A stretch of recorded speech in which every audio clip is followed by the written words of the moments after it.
Welcome to Highly Sensitive, Happily Married, the podcast that teaches you to not only have an easier marriage as a sensitive woman, but to have one that feels more amazing by the day. Where you'll hear relatable stories, love advice that works, and coaching on how to have a marriage where feeling upset and disconnected is a thing of the past, and where instead a sense of loving connection and even fun and lightness is the norm. I'm Hannah Brooks, highly sensitive person, love expert, and marriage coach, and I'm so happy to be on this journey with you.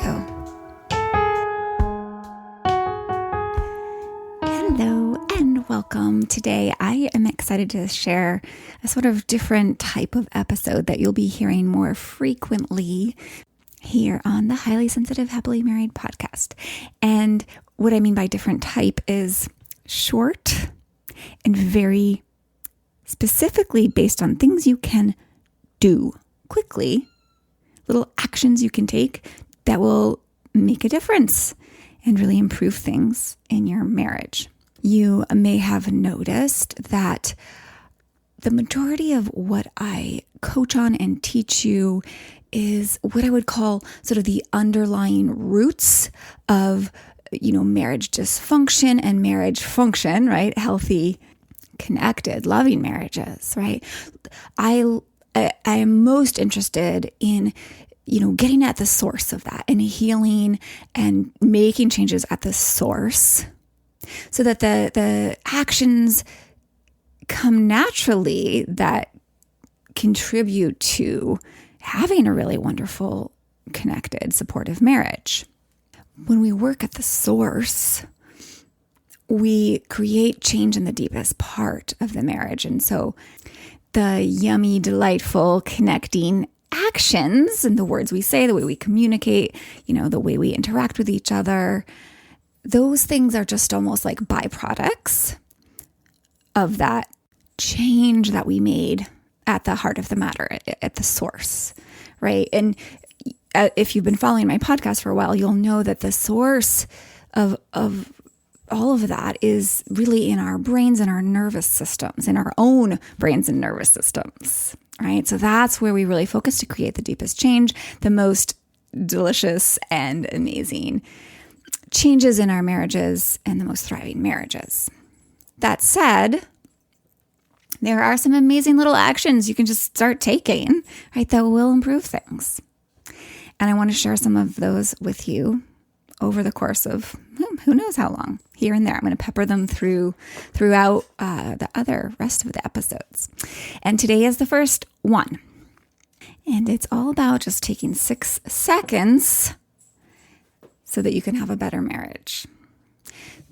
So in our marriages, kissing is truly one of the least time-consuming ways we can improve things with our honey.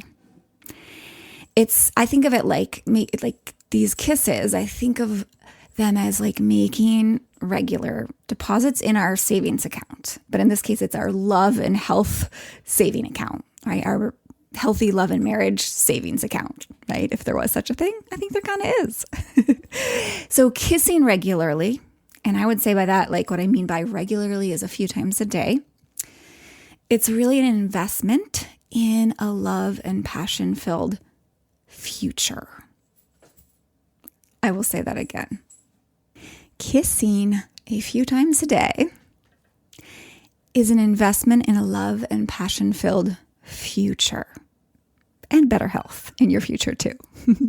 And when I say kissing, I'm not talking about those like closed-lipped pecks you may have gotten into the habit of. I know I've gone there with my husband in the past, like, love you, babe, right?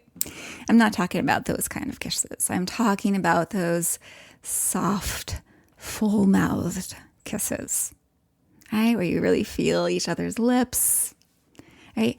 And like extended kisses, right? This is the key. And by extended, I mean 6 whole seconds or more. And when you try this out for the first time, it might actually feel like, oh, wow, 6 seconds is actually kind of a long time. It's like, oh, if you're not used to these kinds of kisses anymore, it feels a little long, but totally worth it and totally fun. Because if you do a few of these a day, what happens is you've really created like the perfect biochemical cocktail that really brings so much goodness inside of you and between you and your man, right? It really leads to this kind of physical and emotional glow. And this is partly because our lips are our body's most exposed erogenous zone, and they're associated with a proportionately much larger part of the brain compared to like other body parts, right? So that when you kiss, you actually are lighting up your brain, certain parts of your brain in a really big way, and really making you feel alive and connected to your honey. So I want to share like exactly what I mean by that, and like what's kind of going on there when you're kissing for these 6 seconds. So the effect of it is that it actually reduces cortisol, which is one of the stress hormones. It probably actually reduces various stress hormones, but cortisol is a big one a lot of us know about. So it reduces that, and it's nervous system balancing, right? It's calming, and really kissing for these 6 seconds is a way of self-soothing, right? So good for our sensitive nervous systems. Yeah. Reduces stress, calms us down.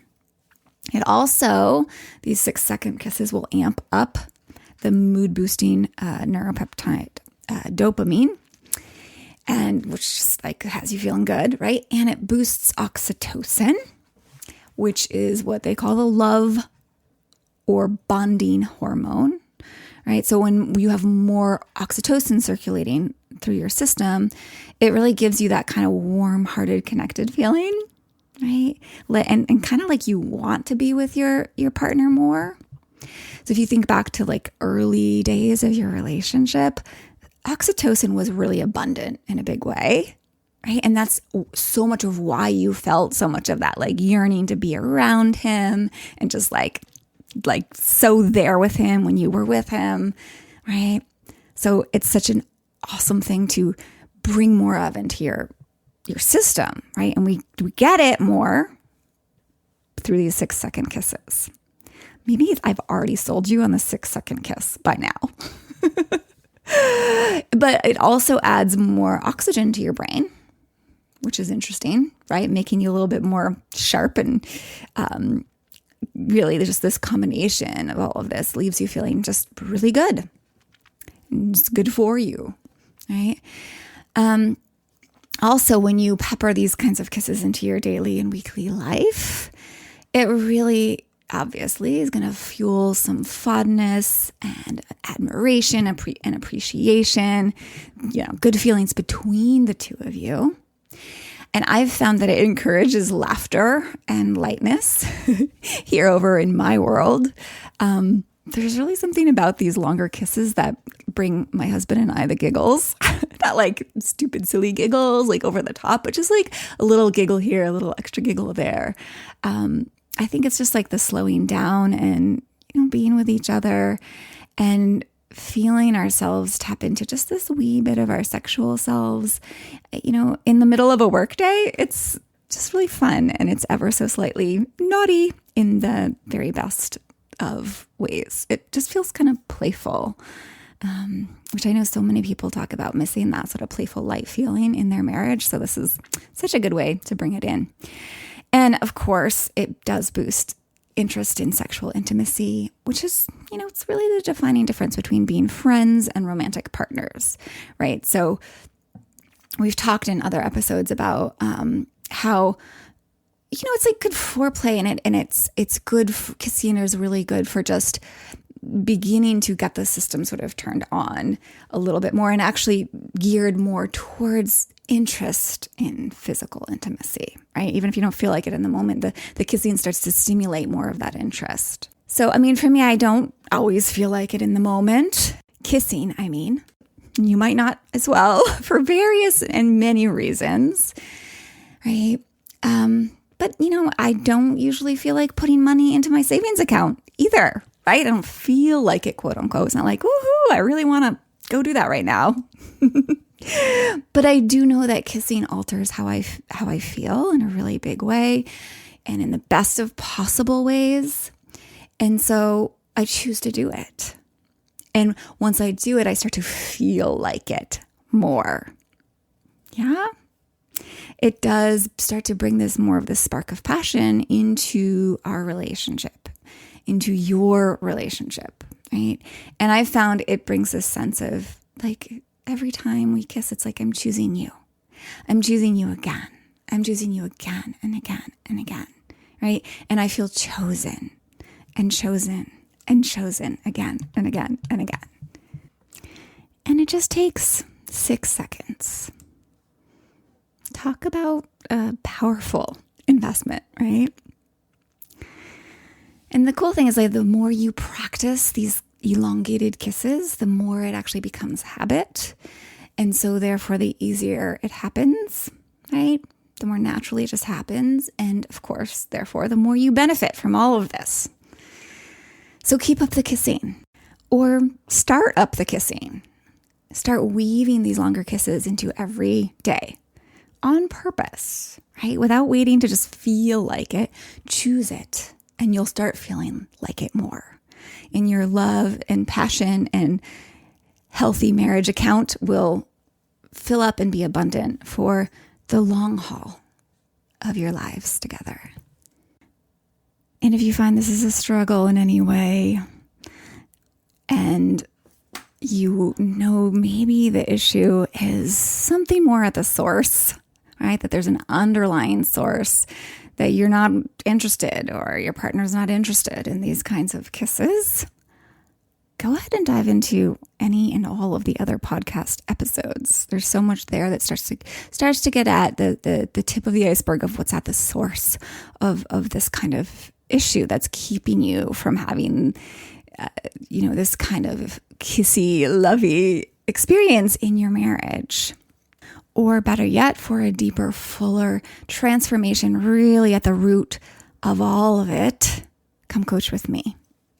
You can learn more about exactly what we do together and how the process works by heading over to lifeisworthloving.com and clicking on the Work With Me button. You'll find an overview of how I work with people and the exact next steps to take to explore if coaching one-to-one with me is the right step for you now. In the meantime, enjoy exploring the 6-second kiss and be oh so well.